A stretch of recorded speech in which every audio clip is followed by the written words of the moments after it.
Karis opalarim bilan uchrashgani keldim. Qani ko'ramiz qaysi biri tez qarigan ekan.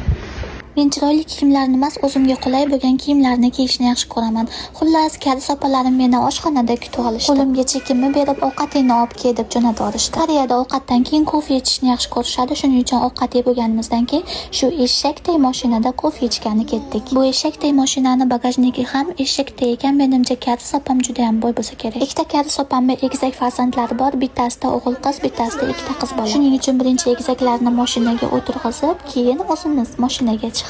Bu mashinani eshigi o'zidan o'zi ochilar ekan. Men bo'lsa tortib yotibman. Karis opam iltimos mashinaga tegma, o'zidan o'zi ochiladi desa bo'ladi. Karis opamni birinchi mashinaga chiqarib yubordim, chunki qatorimizda eng kichkinasi menman. Shunaqa qilib mo'l yursak ham yo'l yurdik, yo'l yursa ham mo'l yurdik. Yerdagi kafelar qolib, Karis opamiz bizni tog'ning uchidagi kofe shopga olib chiqib ketib qoldi. O'zi ham har xil turdagi pashsha chivinlar shu yerda yashar ekan. Lekin tog'ning uchida joylashgani uchun havosi juda ham toza ekan. Mana manzarani qaranglar, essiz sovun olib kelganimda maza qilib o'ynab ketgan bo'lar. Kafega kirishimgayoq chap tomonga pechenyelarni qo'yib qo'yishibdi. Bu kafedan chiqayotgan hidga meni sulaklarim oqib ketdi. Nari sizni non yeganingizni ko'rmaganman deganlar uchun ana ekan, bugun non yegani kafega keldim. Lekin karislar ovqat bilan emas, kofe bilan ko'pincha non yeyishadi. Bu yerdagi allambalo nonlarni ko'rib o'zi ham sulaklarim oqib ketdi. Lekin narxlarini ko'rib sulaklarimni qaytadan yutib oldim. Kafening ikkinchi etajdagi verandasi juda ham chiroyli ekan, lekin havo issiq bo'lganligi uchun bu yerda o'tira olmadik. Voy, mana gullar menga O'zbekistonni eslatib bordi. Mustaqillik kuniga yaqin qolganda O'zbekistonda ko'chalariga shunaqa gullar ekib chiqardik. Karis opalarimni bolalarini ko'rib sovuni juda ham sog'inib ketdim. Shunaqa qilib ota buvilarimdan qolib ketgan stolga o'tirib maza qilib ovqatlanib